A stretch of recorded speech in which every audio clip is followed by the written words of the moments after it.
سنیے میرے ابھی تو چل رہا معاملہ، ابھی تو 5 دن پہلے، 2 دن پہلے، 3 دن پہلے، تو آئیے شارٹ آ رہا ہوں، میں اس طرف لانا چاہتا ہوں آپ کو، اس بات کی طرف۔ تو حضرت محمد رسول اللہ صلی اللہ علیہ وسلم نے فرمایا کہ اگر میں نے کسی سے کوئی قرض لیا ہو تو وہ لے لے۔ پھر آپ نے اس صحابی کو 3 درہم دلوا دیے۔ اس کے بعد میں آپ نے انصار کے لیے وصیت فرمائی، لوگوں انصار دھیرے دھیرے کم ہوتے جا رہے ہیں، ان کے ساتھ خیر کا معاملہ کرنا، جو انصار سے محبت کرے گا وہ ہم سے محبت کرے گا، جو انصار سے نفرت کرے گا وہ ہم سے نفرت کرے گا۔ پھر آپ نے اسی خطبے میں یہ بھی فرمایا، لوگوں مجھے دنیا کے خزانے دے دیے گئے، لوگوں میرے سامنے دنیا کے خزانے پیش کر دیے گئے۔ پھر آپ نے اسی خطبے میں یہ بھی فرمایا، لوگوں اللہ نے اپنے ایک بندے کو آخرت کی نعمتیں پیش کی اور دنیا کی نعمتیں بھی اس کے سامنے پیش کی اور اختیار دیا، اے میرے بندے تو دنیا کی نعمتیں چاہتا یا آخرت کی؟ اللہ کے اس بندے نے آخرت کی نعمتوں کو پسند کر لیا۔ جیسے ہی یہ سنا حضرت ابو سعید خدری ٹوٹ کے رونے لگے، آواز تیز ہو گئی۔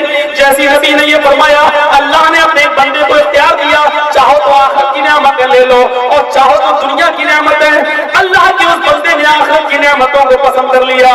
یہ سنتے ہی ابو سعید خدری رونے لگے۔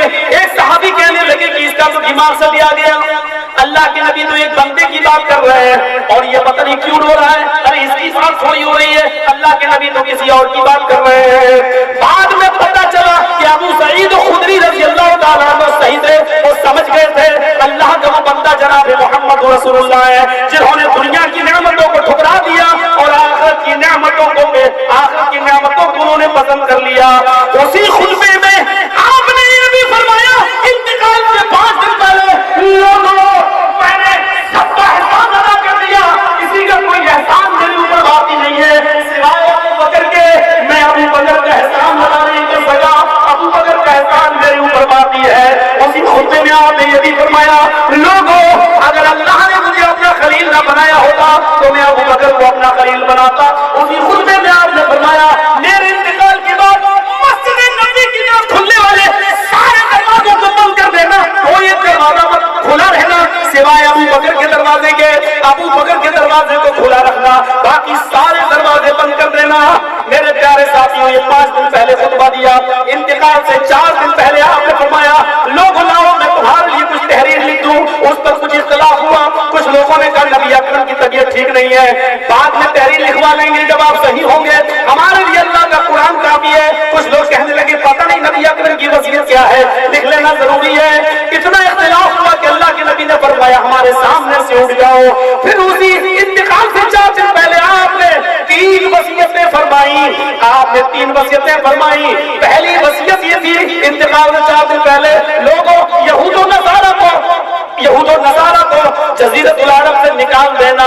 دوسری وصیت یہ تھی، لوگوں وفود دوسرے شہروں سے جب آئیں گے اسلام لانے کی غرض سے تو ان کی ویسی خدمت کرنا اور خاطر مدارات کرنا جیسے میں اپنی زندگی میں کرتا ہوں۔ اور راوی کہتا ہے تیسری وصیت ہی کی تھی لیکن وہ میں بھول گیا کہ تیسری وصیت کیا تھی، شاید وہ یہ تھی کہ اللہ کی کتاب قرآن کو مضبوطی سے پکڑے رہنا، یا شاید وہ وصیت یہ تھی کہ جس لشکر کو لشکر اسامہ کو میں نے روانہ کیا ہے، آئے لوگوں میرے انتقال کے بعد اس لشکر اسامہ کو روانہ کر دینا، اس کو روکنا نہیں، اس کو جہادی مہم پہ جانے دینا، اس کو روکنا نہیں۔ شاید وہ یہ وصیت تھی، مجھے پتا نہیں کہ وہ کیا وصیت تھی، میں بھول گیا، شاید ان 2 وصیتوں میں سے کوئی وصیت تھی۔ میرے پیارے ساتھیوں، اس کے بعد 2 دن آپ مسجد کے اندر نہیں آ سکے، پھر انتقال سے 2 دن پہلے پھر مسجد کے اندر آئے، ظہر کی نماز آپ اندر آئے، ابو بکر صدیق نماز پڑھا رہے تھے، جیسے آپ اندر آئے ابو بکر پیچھے آنے لگے، اللہ کے نبی نے اشارہ کیا تم اپنی جگہ پر رہو، وہ اشارہ سمجھ گئے اپنی جگہ پر رہے، اللہ کے نبی ان کے بائیں طرف بیٹھ گئے جہاں امام بیٹھتا ہے۔ اب منظر یوں تھا کہ اللہ کے نبی نماز پڑھا رہے تھے بیٹھ کر، اس کی ابتدا ابو بکر صدیق کر رہے تھے اور ابو بکر کی ابتدا تمام مصلیوں تمام صحابہ کر رہے تھے، یعنی اللہ کے نبی نماز پڑھا رہے تھے، ابو بکر ابتدا کر رہے تھے اور ابو بکر کی ابتدا سارے صحابہ کر رہے تھے۔ یہ منظر نظر آیا، آپ نے یہ ظہر کی نماز پڑھائی اور اس کے بعد پھر آپ نماز نہیں پڑھا سکے، پھر آپ انتقال سے 1 دن پہلے آپ کا معاملہ بالکل عجیب تھا، آپ اللہ کے نبی کے وہ سب آپ نے آزاد کر دیے. 7 درہم اللہ کے نبی کے پاس تھے, ان 7 درہموں کو آپ نے صدقہ کر دیا. پھر آپ نے فرمایا لوگوں میری ایک زرہ یہودی کے پاس گروی رکھی ہوئی ہے, اس زرہ کو تم لے لینا. میں نے کوئی 30 یعنی 75 کلو جو کہ بس میں نے اس زرہ کو گروی رکھ دی. میرے پاس کھانے پینے تو نہیں تھا, میں نے 75 کلو جو سے اس زرہ کی بس لے لیا تھا. جب میں 75 کلو جو دے دوں تو وہ زرہ تم مجھے دے دینا. میرے پاس 75 کلو جو کا انتظام نہیں ہو سکا, وہ زرہ 75 کلو جو دے کر لے لینا اور بیت المال میں جمع کر دینا, جہاد کے کام آئے گی. میرے بھائیوں وہ رات آخری رات تھی, وہ رات آخری رات تھی. جو لوگ نبی اکرم کو دور سے دیکھنے آ رہے تھے وہ بس نبی اکرم سے ملاقات کر کے جا رہے تھے. کسی نے کہا عائشہ گھر میں چراغ جلا دو, میں تمہارے نبی سے ملاقات کے لیے آتا ہوں, چہرہ نہیں دیکھ پا رہا ہوں. تو حضرت عائشہ نے فرمایا یہ تمہارے نبی ہیں, ان سے کہو کہ گھر میں کیا ہے. 7 درہم نے وہ بھی سب کو خراب کر دیا. میرے گھر میں اتنا تیل نہیں کہ میں چراغ جلا کر تمہیں جناب محمد رسول اللہ صلی اللہ علیہ وسلم سے ملوا سکوں اور نبی کا چہرہ دکھلا سکوں. وہ رات کٹ گئی. اب سنیے جو منظر دیکھنے کے لائق ہے, فجر کی نماز کا وقت ہے. آپ نے آواز سنی, ابو بکر نماز پڑھا رہے ہیں. پردہ ہٹایا حجرہ عائشہ کا, پردہ ہٹا کر کیا دیکھتے ہیں, حضرت ابو بکر مصلی امامت میں کھڑے ہیں جہاں اللہ کے رسول کھڑے ہوتے تھے, اور سارے صحابہ آپ کے پیچھے نماز پڑھ رہے ہیں. جیسی پردہ ہٹا ہوا دیکھا, ابو بکر پیچھے کی طرف ہٹنے لگے. آپ نے خاص کر اشارہ کیا نہیں تو بھی نماز پڑھاؤ. اس دن ایسا لگا اللہ کے نبی صلی اللہ علیہ وسلم کا چہرہ ٹمٹما اٹھا, چمک اٹھا. آپ نے جب پردہ کھولا تو صحابہ کرام فتنے میں نہ پڑ جائیں, نمازیں پڑھنے نہ لگ جائیں. ایسا لگنے لگا کہ اللہ کے رسول کی خیریت اور خبر پوچھنے کے لیے کہیں ٹوٹ نہ پڑے کہ آپ کیسے ہیں. لیکن فوراً یہاں آپ نے اشارہ کر دیا کہ پہلے نماز ادا کرو. اور ابو بکر کو مصلی امامت میں کھڑا دیکھا تو آپ خوش ہیں اور خوشی سے چہرہ تلملا اٹھا. آپ نے پردہ فوراً چھوڑ دیا. صحابہ نے نماز ادا کر لی اور پھر نبی اکرم سے ملاقات کرنے کے لیے چلے آئے. اس دن آپ نے کچھ خوشی محسوس کی, لیکن یہ خوشی یہ صحت زیادہ دیر پائیدار نہ رہ سکی. پھر آپ کی طبیعت بگڑ گئی, پھر سورج نکل آیا, پھر آپ کے پاس کوئی دوسری نماز کا وقت نہیں آیا. چاش کے وقت آپ نے حضرت فاطمہ کو بلوایا. حضرت فاطمہ آئی. حضرت فاطمہ نے نبی اکرم کو دیکھا تو چیخ پڑی, واہ کر بابا, آئے میرے ابو کی تکلیف. اللہ کے نبی نے فرمایا فاطمہ آج کے بعد تیرے ابو کو کبھی بھی تکلیف نہیں ہوگی. اس کے بعد آپ نے ان سے سرگوشی کی اور کان میں کچھ ان کے راز کی بات کہی. حضرت فاطمہ رونے لگی. اس کے بعد آپ نے پھر ان سے سرگوشی کی. حضرت فاطمہ ہنسنے لگی. پہلی بار سرگوشی کی تو فرمایا فاطمہ آج کی بات تیرے باپ کو کبھی بھی تکلیف نہیں ہوگی اور تیرے باپ آج اللہ کو پیارے ہو جائیں گے. حضرت فاطمہ رونے لگی. اس کے بعد فرمایا دوسری بار جب ہنسی تو فرمایا فاطمہ اللہ تعالیٰ نے تجھے جنت کی تمام عورتوں کا سردار بنا دیا اور میرے اہل بیت میں تم سب سے پہلے مجھ سے ملاقات کرو گی. یہ سنتی ہیں تو ہنس دیتی ہیں اور اس کے بعد جانے لگتی ہیں. حضرت عائشہ نے پوچھا اے فاطمہ اللہ کے رسول نے سے تمہارے کان میں کیا کہا کہ پہلے تم روئی پھر کیا کہا کہ تم ہنسی. حضرت فاطمہ نے فرمایا امی عائشہ یہ میرے اور میرے ابو کے درمیان ایک راز کی بات ہے جو میں نہیں بتا سکتی. یہ میرے اور میرے ابو کے درمیان ایک راز ہے جو میں نہیں بتا سکتی. لیکن نبی اکرم کے انتقال کے بعد اپنی ماں ہونے کا حق جتا کر حضرت فاطمہ سے پوچھا کہ تمہیں اپنی ماں کا حق ہے, بتاؤ کیا کہا تھا. تب حضرت فاطمہ نے نبی کے انتقال کے بعد بتایا تھا کہ پہلی بار جب کہا تھا تو یہ کہا تھا جس پر میں روئی, اور دوسری بار جب میں ہنسی تو یہ کہا تھا جس کی وجہ سے میں ہنسی. کوئی بتایا پہلے نہیں بتایا. میرے بھائیوں آپ نے حضرت فاطمہ کی پیشانی کو موضع دیا. حضرت فاطمہ نے اپنے ابو کی تکلیف کو دیکھ کر کہا واہ کر بابا, ہائے میرے ابو کی تکلیف. حضرت فاطمہ کے جانے کے بعد حسن اور حسین کو بلایا. حضرت حسن اور حسین کو بلا کر دیا. آپ نے وصیت فرمائی. آپ نے لوگوں کو فرمایا یہ دونوں میرے جگر کے ٹکڑے ہیں. جس نے حسن اور حسین کو ستایا اس نے مجھے ستایا, اور جس نے حسن اور حسین سے محبت کی اس نے مجھ سے محبت کی. آپ نے ان دونوں کے بارے میں خیر کا معاملہ فرمایا. اور اس کے بعد جب یہ دونوں نوازے بھی چلے گئے تو پھر آپ نے صحابہ کو بلایا. جتنے ہم جلا سکتے تھے آپ نے ان کو حکم دیا, وصیت فرمائی اقیموا الصلاۃ اقیموا الصلاۃ وما ملکت ایمانکم. لوگوں نماز پڑھتے رہنا اور ماں بہنوں کا خیال رکھنا. یہ لوگ بھی چلے گئے. آپ نے فرمایا سب ہٹ جاؤ.